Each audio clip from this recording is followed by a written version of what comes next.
how much are you sacrificing for your success? Today, I'm going to show you how sacrificing for success usually isn't even necessary, how it can actually prevent you from succeeding, and what you can do about it. Keep watching.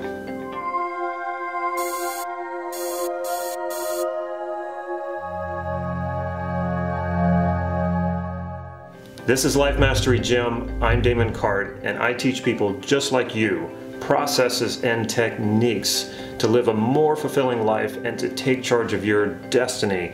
So if that sounds good to you, please click subscribe to this YouTube channel so you can get these videos on a regular basis. What if I told you that you could achieve what you want without having to sacrifice for it? Would you believe it? For years, I struggled with this. For years, I sacrificed and sacrificed to achieve what I wanted. And not only did it not help me get what I wanted, it actually seemed to push it further and further away. Well, that is until I discovered what the problem was and how to overcome it. So by the end of this video, I'm going to show you how to succeed with little or no sacrifice at all. Make sure you watch the entire video because I'm also going to show you how to take this even deeper with some free training. Most people go about achieving goals all wrong. Put it this way, if you're experiencing pain while you're in the process of achieving a goal and you feel like you're having to make a lot of sacrifices, this is a good sign that something isn't right. And you should ask yourself, what is the point of pursuing a goal if you're going to spend more time being in pain and making sacrifices than you will actually enjoying the success? First, I'm going to tell you a story that really illustrates my point about the problem with sacrificing for success. But before I do that, I would like to hear from you.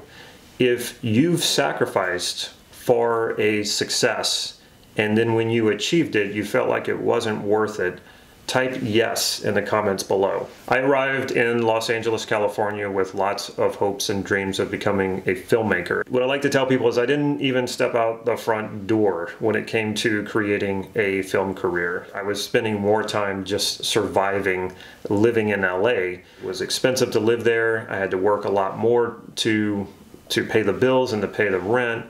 And what ended up eventually happening was I got married and right away we started having kids. And that created a lot of anxiety in me. And I had met a lot of people in LA who were still chasing the dream, and they were much older, like 60s, 70s, even 80s. And they were still thinking that at some point they were going to turn that corner and they were going to get their big break and it was all going to happen. And I thought, I have to do something. I have to do something better than this. I need to take care of these babies and my family and provide for them.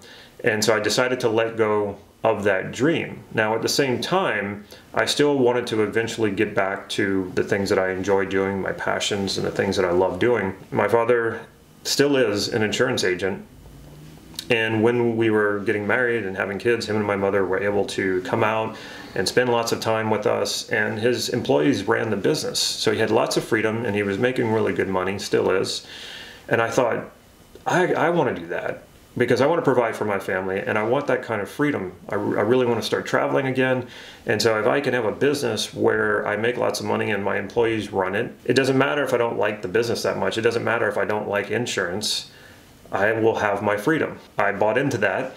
I became an insurance agent, moved up to Santa Cruz, where I still live to this day, where I'm at right now. It was 2008. It was the height of the financial crisis. I certainly wasn't experiencing the freedom that I wanted. The business was really tough. I had to work sometimes up to 80 hours a week doing a business that I really did not enjoy at all. Eventually what happened is I fell into a depression, because it seemed like nothing was working out and I wasn't enjoying life at all. All I was doing was working. And that is around the time that I started my formal training in NLP, Neuro-Linguistic Programming.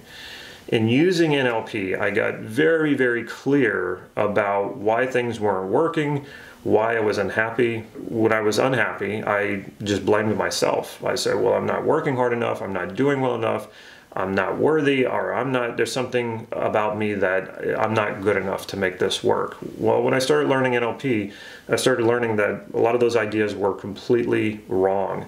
And one of the most important things that I learned was how to elicit my values around the things that I wanted. And when you elicit your values, then you get very clear about what motivates you to go for something, to make that decision, to go in that direction, to want to achieve something. What do I want? And then go really, really deep into, well, why is it that I value that? And what I discovered was that a lot of things were making me miserable in my life. And one of them was my business. And it wasn't because there was anything wrong with me. And it wasn't because I wasn't sacrificing enough. It wasn't because I wasn't working hard enough, or I wasn't smart enough, or any of those things. My top 3 values are freedom, passion, and joy. And so I was able to take that and start looking back on all the decisions that I had made and noticing how freedom, passion, and joy played into all of my big life decisions. Your values are not going to be the same for everything that you want, but when it comes to the big life stuff, a lot of times they will be the same. And so when I looked at why I decided to become an insurance agent, I saw that first and foremost, it was about freedom. And what I realized, or what I thought at the time, was I was going to trade out passion and joy and double down on freedom. And I felt like if I could get my freedom, which means financial freedom and time, then I could go back to my passions and my joys, or whatever makes me joyful, whatever makes me happy. Well, that doesn't work quite that way. And it might be obvious to you now why that is. You can't be happy if you're trading out some of your other values and only going off of one value. Because I had no passion for insurance, because it gave me no joy, well, I certainly didn't feel free. But another very, very important thing, I wasn't going to succeed at this. And even if I did succeed in it, what was the point? Because it was so unenjoyable, because I had no passion for it, because I had no joy in it. It was almost as if the deeper inner wisdom within me knew better than to make me successful at insurance. Because what probably would have happened is I would have stayed in the business because I was making money off of it and become successful out of it and stuck with it even though I didn't like it at all. And it was just this past February that I was able to leave my insurance business behind because I didn't need it anymore. I could have kept it around and I could have used it to make more money, but I realized I had turned a corner in my life and that something had really changed, and that to keep it around would take me away from passion and joy, and so in a sense would make me less free. One of the things you probably noticed is that there was another value here, and that was security. I was trying to provide security for my family. And for a lot of people, this creates an internal conflict. Their value for security versus their value for freedom. All of your decisions are based on values that you're trying to acquire. And in most cases, for most people, these values are very unconscious. And in like my story that I told you, my values were unconscious. I didn't understand them. I know now what I was going for and why it didn't work, because I was pursuing freedom and security at the same time while cutting out passion and joy. Well, that just wasn't going to work. And if I had understood this back then, if I knew NLP back then, I would have made a very different choice. And when I now understand what my values are, it gives me a very clear path in which direction to go in, and I can also elicit those values and pursue the values and make sure that they're integrated and work together for one greater vision rather than being pulled apart and being in conflict with each other. Because you can make decisions based in freedom that fulfill both freedom and security. And most people, in their minds, there is a split for that. It's either freedom or it's security. You can take all of your highest values and make decisions that fulfill all of them. And this will make such a huge difference in your life. And when you do this, it won't feel like sacrifice. When you are pursuing your highest values and you're connected to them, well, you're not really sacrificing anything. And what I sacrificed was my passions and my joys, and it crippled my success. It didn't make me more successful, it crippled me. When you put your values together and you proceed toward a goal or toward a vision, And while you're doing that, you're fulfilling your highest values. That won't feel like sacrifice. Now you might be thinking, well, I have to, if I want to get healthier, I have to stop eating certain foods that I like. If I want to focus on a business, I have to stop playing video games. Yeah, to a certain extent, but those things aren't as interesting because you are focused on your highest values, and that's going to make you feel a lot better than seeking immediate comforts. The other thing you want to be careful of is associating pain to certain tasks or actions you need to take in order to create the success that you want. For example, I attached a lot of pain to making money. Now you might be thinking, what? That's crazy. Why would you do that? Making money is good. Like when money's coming in, doesn't that feel good? I associated it to jobs that I did not like, and I can pretty much say that I didn't like any of my jobs. I had never liked being an employee.